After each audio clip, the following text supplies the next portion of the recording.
ঘুম থেকে উঠে 40 থেকে 50খানা হাঁচি, অ্যালার্জিক রাইনাইটিস।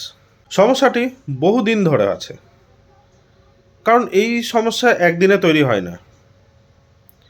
বিভিন্ন রকম মেডিকেশন করার পর এই জিনিসটা ক্রনিসিটি নেয়।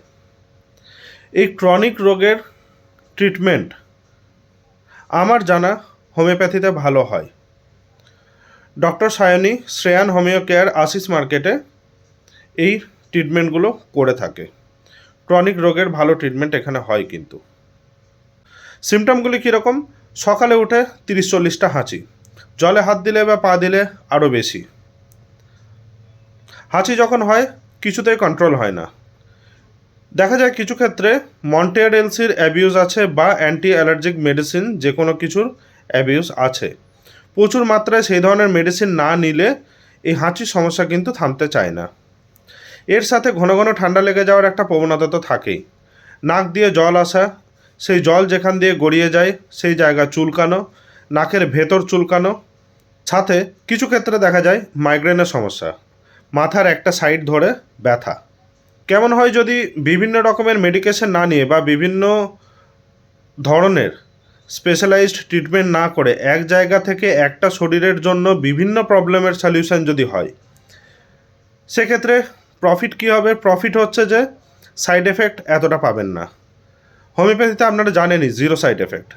হোমিওপ্যাথিক ট্রিটমেন্টটা হচ্ছে কিউরেটিভ ট্রিটমেন্ট, কোনো সাপ্রেসিভ না। সাপ্রেসিভ বলতে মানে জাস্ট হাঁচিটা হচ্ছে তার কজের ট্রিটমেন্ট না করে আপনার শুধু হাঁচিটাকে চাপা দিয়ে দেওয়া হলো। মাথা ব্যথা করছে, শুধু ব্যথার ট্রিটমেন্ট করা হলো, ব্যথার যে কারণটা তার ট্রিটমেন্ট করা হলো না। ব্যাপারগুলো একটু ভেবে দেখুন, এগুলি হচ্ছে রুট কজের ট্রিটমেন্ট। এই রুট কজের ট্রিটমেন্ট না করিয়ে আপনি ব্যাপারটাকে ক্রনিক বানিয়েছেন। এই শ্বাসকষ্ট, গ্যাস অম্বলের অসুবিধা, ঠান্ডা লেগে যাওয়া, হাঁচি, এই ধরনের ব্যাপারগুলো কিন্তু ক্রনিসিটি এইভাবেই নেয়। কারণ ক্রনিক নেওয়ার মেন কারণ হচ্ছে আপনি বা আপনার ফিজিশিয়ান এই ক্রনিকের রুট কজটার ট্রিটমেন্টটা সেইভাবে পাত্তা দেননি।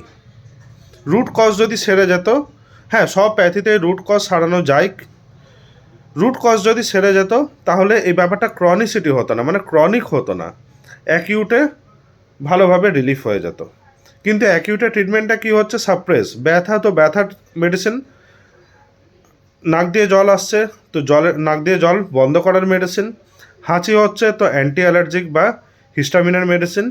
এই ধরনের স্পেসিফিক ট্রিটমেন্ট করে দেওয়া হয়েছে, যে কারণে রুট কজটা আপনার ক্রনিসিটি, আপনার শরীরকে ভালোবেসে ফেলেছে। এর যদি প্রপার ট্রিটমেন্ট চান, ডক্টর সায়নী শ্রেয়ান হোমিও কেয়ারে এই ট্রিটমেন্টগুলি কিন্তু করে থাকে।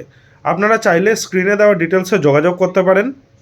আপনার রোগের ব্যাপারে যদি বিশদে কিছু জানতে চান, আমি সৌরভ আপনাদেরকে সেই ব্যাপারে তথ্য দিয়ে সাহায্য করতে পারি।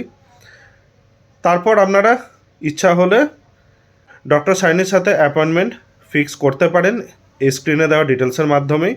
চাইলে এসেও কথা বলে ফিক্স করতে পারেন অ্যাপয়েন্টমেন্ট, বা ওভার ফোন অবশ্যই করতে পারেন। ভিডিওটি ইনফরমেটিভ লেগে থাকলে অবশ্যই আপনার ফ্রেন্ডস অ্যান্ড রিলেটিভসদের মধ্যে শেয়ার করুন। আরও কিছু ইনফরমেশান যদি জানার হয় বা অন্য রোগের ব্যাপারে যদি কিছু ইনফরমেশান নেওয়ার থাকে অবশ্যই কমেন্টে জানান, আমি সেই ব্যাপারে ডিটেলস ভিডিও বানাবো। যদি তার থেকেও বিস্তারিত কিছু লাগে তাহলে ডক্টর সায়নী নিজে সেই ব্যাপারে আপনাদেরকে একটা ইনফরমেটিভ ভিডিও প্রোভাইড করবে। আজ এখানেই, নমস্কার, ধন্যবাদ, ভালো থাকবেন।